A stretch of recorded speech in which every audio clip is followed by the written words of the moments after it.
हार्दिक स्वागत करते हैं, अभिनंदन करते हैं और मैं सभी जिलाध्यक्ष और सभी अंतरसील लोगों से निवेदन करूंगा, माननीय नरेंद्र मोदी जी का माल्यार्पण कर स्वागत करने की कृपा करें।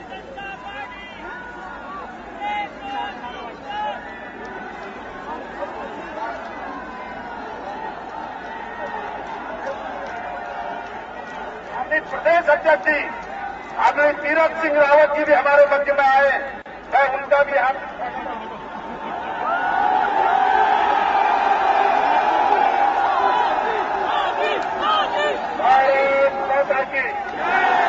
भारत माता की मंच पर विराजमान भारतीय जनता पार्टी के सभी वरिष्ठ महानुभाव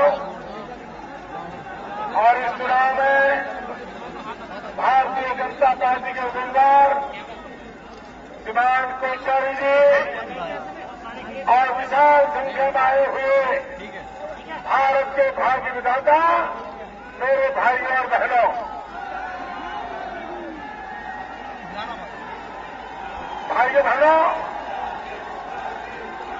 मैं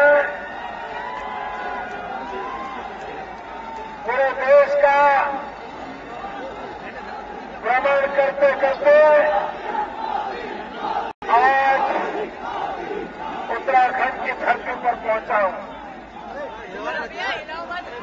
भाइयों बहनों, ये चुनाव ऐसा है जो राजनीतिक दल नहीं लड़ रहे हैं।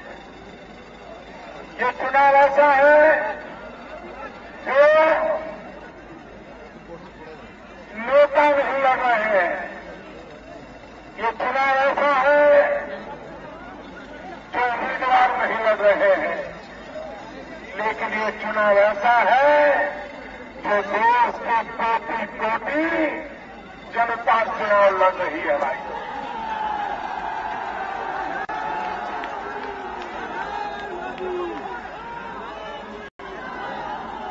भाइयों बहनों, पहले जब चुनाव होते थे तो सत्ता दल में है उनको हटाने के लिए विरोधी दल रणनीति बनाता था,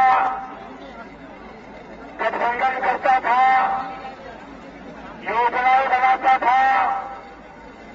ये पहला चुनाव ऐसा है कि जिसमें सत्ता दल और दलों के साथ मिलकर के षड्यंत्र कर रहा है, गठबंधन कर रहा है, रणनीतियां बना रहा है, और वो भी सरकार बचाने के लिए नहीं, सरकार बचाने के लिए नहीं।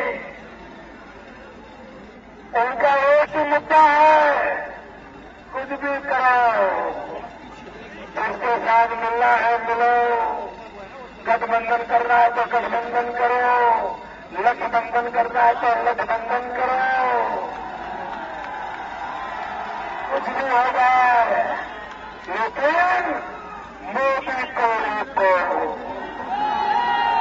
कुछ भी करो मोदी को रोको। भाइयों बहनों, विरोधी दल के व्यक्ति को रोकने के लिए अगर कांग्रेस पार्टी और उसके साथियों को लोहे के चने चबाने पड़ रहे हैं आजकल।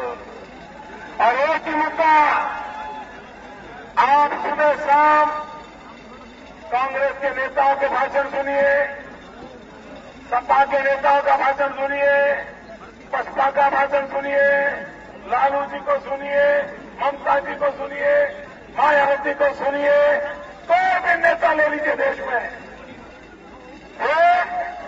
किसानों के लिए क्या करेंगे, चुप है। नौजवान के लिए क्या करेंगे, चुप है।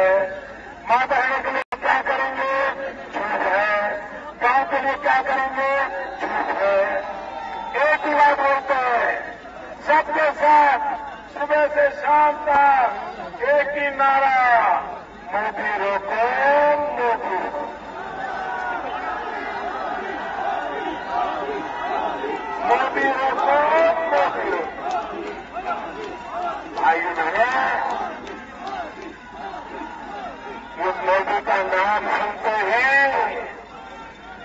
कांपने क्या लगे हैं। ये मोदी का नाम सुनते ही थरथराने क्या लगे हैं। उन्हें मालूम है अगर एक बार 16 मई को मोदी आ गया तो उनका अता पता कहाँ होगा ये उनको पूरा पूरा पता। भाइयों बहनों,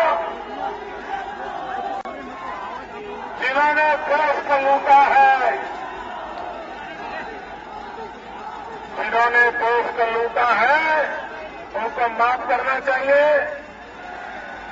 जिन्होंने देश को लूटा है माफ करना चाहिए। ये लुटेरों को सजा मिलनी चाहिए, कड़ी की कड़ी सजा मिलनी चाहिए। इसीलिए मुझे आपके आशीर्वाद चाहिए। बहुत हो चुका है भाइयों। भाइयों बहनों, भारतीय जनता पार्टी ने मुझे सितंबर महीने में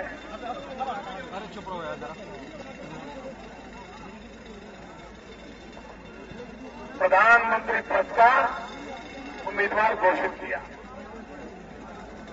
अब तब से मेरे दिमाग में चलता रहता है कि भाई ये बेरोजगारी की समस्या हल क्या हो, कि हमारे तराई के जो किसान हैं, तराई के किसानों की कठिनाइयां दूर कैसे हो, उसका हल क्या हो, कि हमारी माताएं बहनों दिल्ली बलात्कार नगरी बन गई है, उसका हल क्या हो, गांव हमारे बर्बाद हो रहे हैं, उसका हल क्या हो। मैं 24 घंटे समस्या का हल ढूंढता रहता हूं और ये लोग इकट्ठे होकर के 24 घंटे यही सोचते हैं कि मोदी का हल क्या हो। मैं देश की समस्याओं का हल ढूंढ रहा हूं, वो मोदी का हल ढूंढ रहे हैं। भाइयों बहनों, भाइयों बहनों, लाल बहादुर शास्त्री कहा करते थे, जय जवान जय जवान। लेकिन ये मां बेटी की सरकार ने ऐसा देश चलाया, इसको जय जवान जय किसान बोलने का हक है क्या? इस देश में पाकिस्तान आकर के जवानों के सर काट ले और उसकी विधवा सर वापिस लेने के लिए अनशन पर बैठे और मां बेटे की सरकार पाकिस्तान के प्रधानमंत्री को चिकन बिरयानी का भोजन कराती हो। क्या ये जय जवान है क्या? भाइयों बहनों, हिंदुस्तान में युद्ध में जितने जवान मरे हैं, युद्ध में जितने जवान मरे हैं, उससे ज्यादा मेरे देश के किसानों ने 10 साल में आत्महत्या कर दी है। 2 लाख से ज्यादा किसानों की आत्महत्या ये छोटी घटना नहीं है भाइयों। और इसलिए लाल बहादुर शास्त्री बड़े जय जवान जय किसान कहा है, ये मां बेटे का तो नारा है, मर जवान मर किसान, मर जवान मर जवान मर जवान। भाइयों बहनों, जिस देश में किसान भी मरना है, जवान भी मरना है, तो मेरे और आपकी चिंता होने की गारंटी है क्या? भाइयों बहनों, मैं तराई के किसानों की समस्याओं से भली भांति परिचित हूं। यहां का किसान बड़ा मेहनत कश है।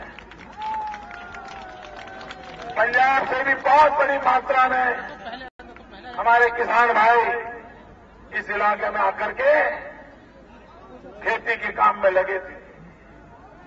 भाइयों बहनों, मैंने बहुत साल इस क्षेत्र में काम किया है। मैं संगठन का काम करता था। मैं पूरे इलाके से भली भांति परिचित हूं, आपकी समस्याओं से परिचित हूं। भाइयों बहनों, आप को जान करके खुशी होगी, भारतीय जनता पार्टी ने अपने घोषणा पत्र में किसानों के लिए बड़ी महत्वपूर्ण बात कही है। हमने कहा है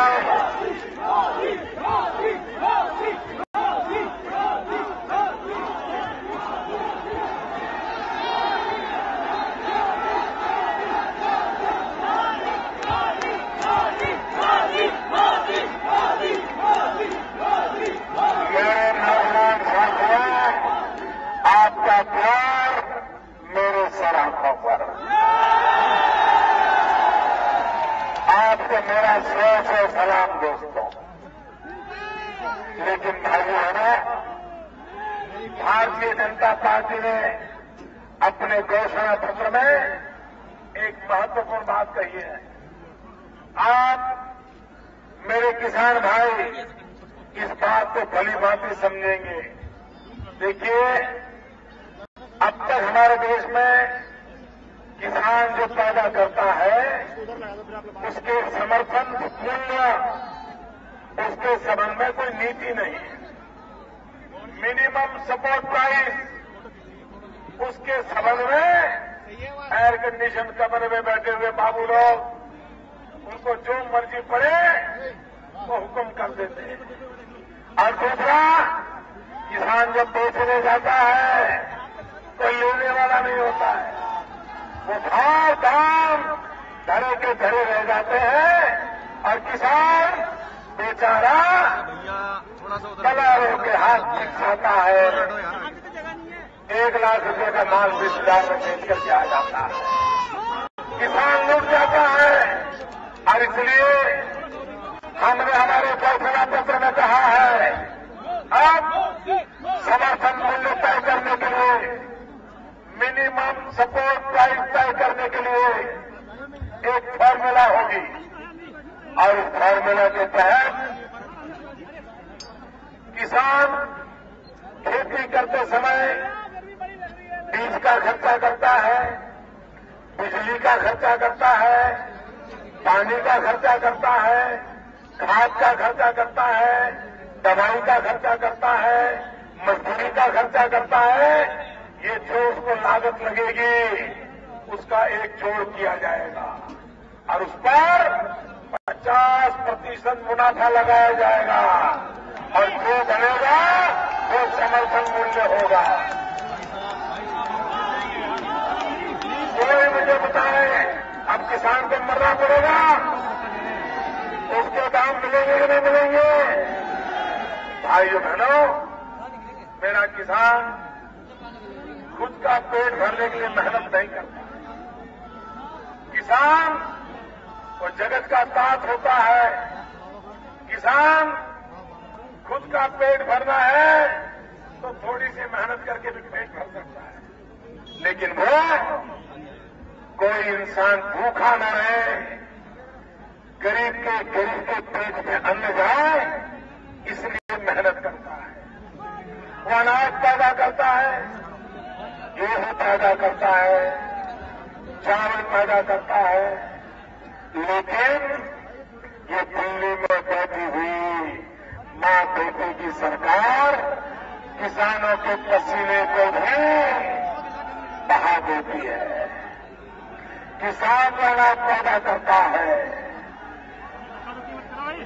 किसान जो अनाज पैदा करता है, वो सड़ता है, रेलवे प्लेटफॉर्म पर फेंकता है, चूहे खाते हैं और दिल्ली सरकार को कोई परवाह नहीं। पिछली बार सुप्रीम कोर्ट ने डंडा मारा, सुप्रीम कोर्ट ने कहा ये अनाज गरीबों को बांट। भाई बहनों, गरीबों की बात करने वाले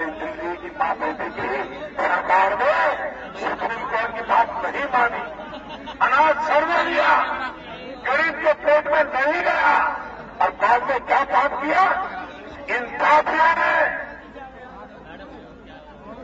वो अनाज शराब बनाने वाली कंपनियों को 80 पैसा किलो बेच दिया। भाइयों, ये किसान का अपमान है कि नहीं है?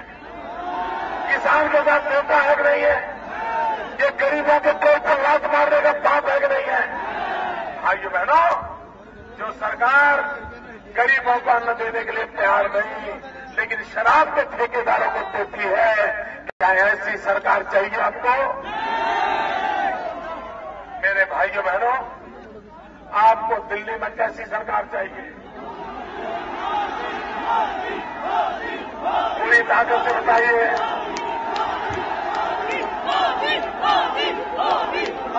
आपको दिल्ली में कैसी सरकार चाहिए?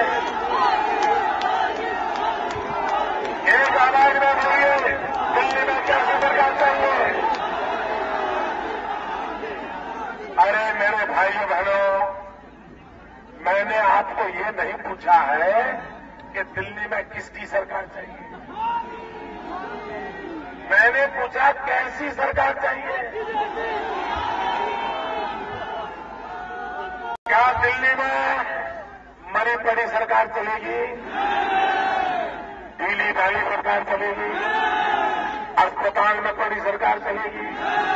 मां बेटे के ऑक्सीजन पर चलने वाली सरकार चलेगी? रिमोट कंट्रोल से चलने वाली सरकार चाहिए? मजबूत सरकार चाहिए कि नहीं चाहिए? 700 करोड़ देश को चलाने के लिए मजबूत सरकार होनी चाहिए कि नहीं होनी चाहिए? भाइयों बहनों, आपके इलाके में अगर कोई दरोगा, अगर कोई पुलिस वाला ढीला ढाला होता है तो आपको पसंद आता है क्या? दरोगा मजबूत चाहिए कि नहीं चाहिए? ढीला ढाला दरोगा को पसंद करता है क्या? कोई नहीं करता है। अरे बच्चा स्कूल जाता है और मास्टर जी ढीले ढाले हैं ना, तो बच्चा आकर के मां को कहता है, मम्मी मैं स्कूल नहीं जाऊंगा, मेरे टीचर में दम नहीं है। कहता है नहीं कहता है? बच्चे को भी ढीला ढाला टीचर नहीं चाहिए। तो भाइयों बहनों, 125 करोड़ के देश को ढीली ढाली सरकार चलती है क्या? चलती है क्या? भाइयों बहनों, देश को मजबूत सरकार चाहिए। मजबूत सरकार चाहिए, और मजबूत सरकार चाहिए 300 कमल के साथ दिल्ली में सरकार बननी चाहिए। और उसमें 5 कमल ये मेरे उत्तराखंड के भी होने चाहिए। भाइयों बहनों, हमारे राहुल भैया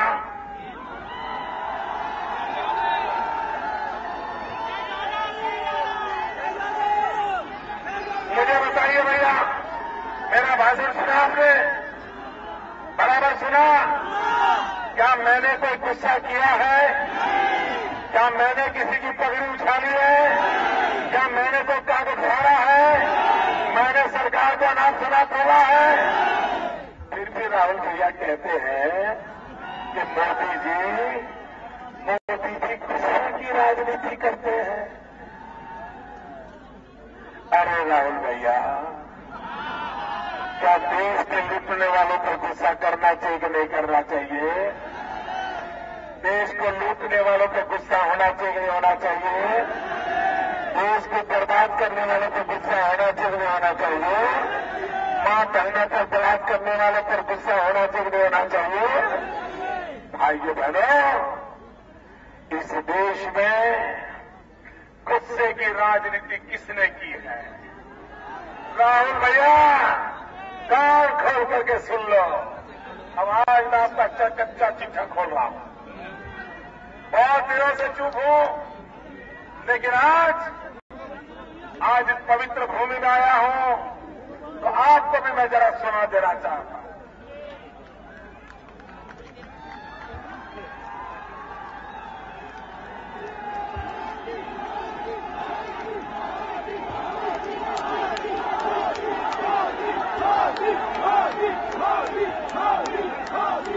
राहुल भैया,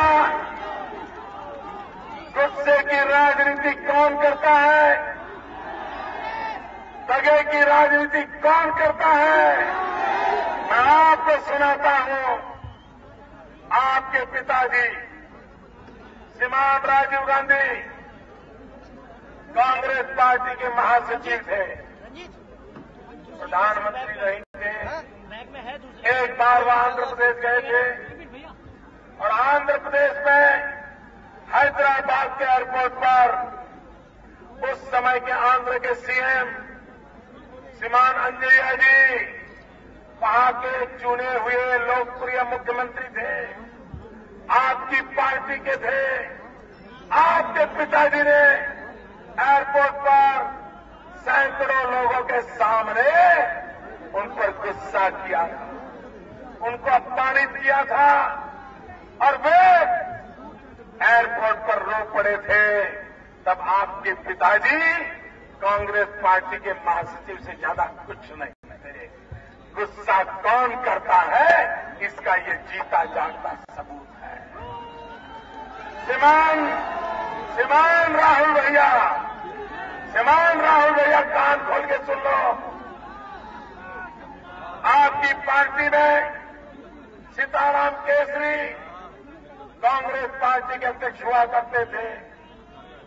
पार्टी के अध्यक्ष आपकी माता जी को कांग्रेस पार्टी का अध्यक्ष बनाने के लिए सीताराम केसरी को दफ्तर में आपके माता जी के सिपाहियों ने, कांग्रेस के नेताओं ने उठा करके कांग्रेस कार्यालय के बाहर फुटपाथ पर फेंक दिया था। गुस्से की राजनीति कौन करता है? मेरे राहुल भैया, देश को जवाब दो। भाइयों बहनों, मैं कहना चाहता हूं, एक बहादुर शाह जफर हुआ करते थे। बहादुर शाह जफर जो अंग्रेजों के खिलाफ आजादी की लड़ाई लड़े थे।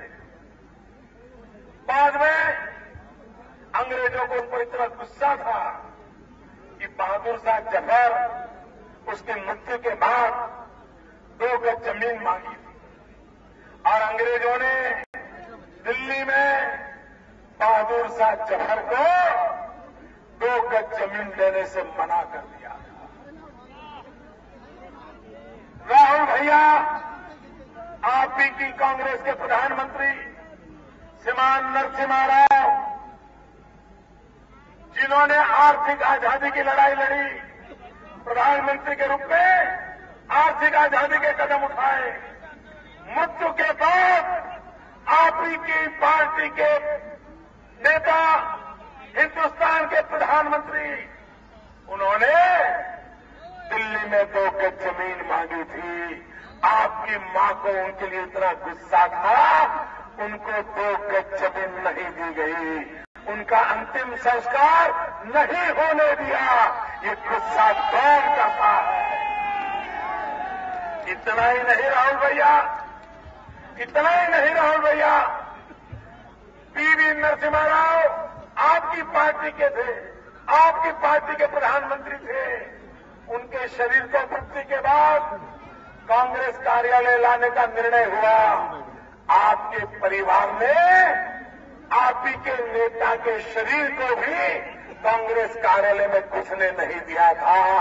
ये गुस्से की राजनीति कौन कर रहा है? राहुल भैया, जरा देश को जवाब दो।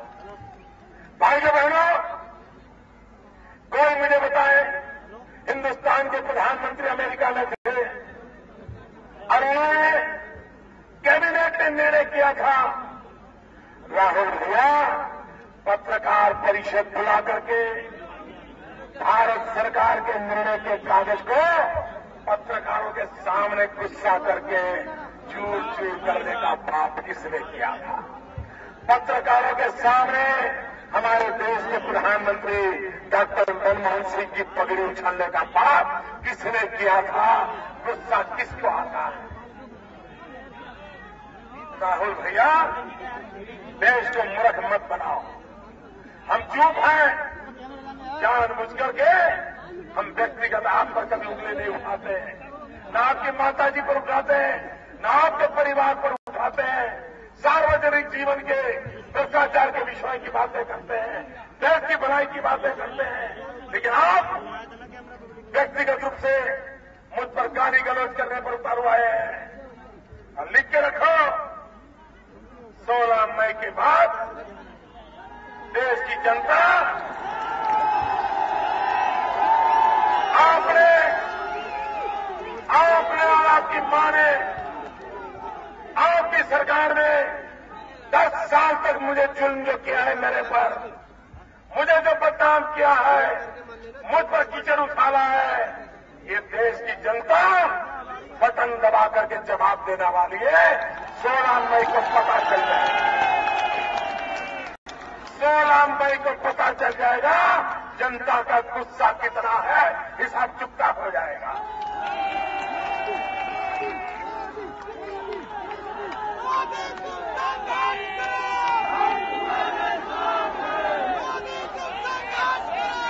भाइयों बहनों,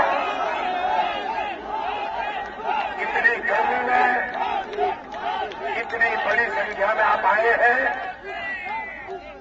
आप इस ताप पे जो तपस्या कर रहे हैं, मैं आपको विश्वास दिलाता हूं, मैं आपकी तपस्या बेकार नहीं जाने दूंगा।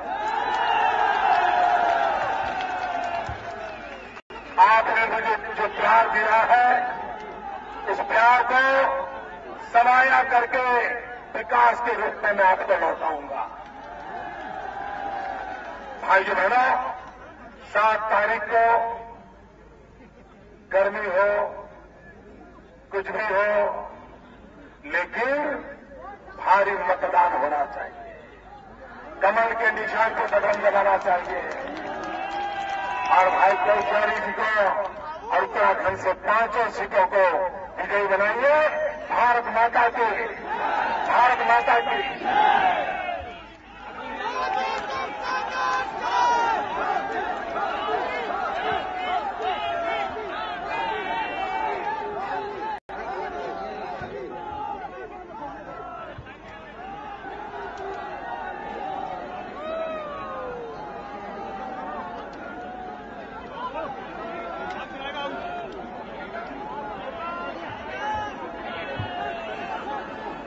अब आप सबके सामने आदरणीय भगत सिंह कोश्यारी जी, आप सबको धन्यवाद करें। जरा एक बार जोर से बोलोगे सर पे।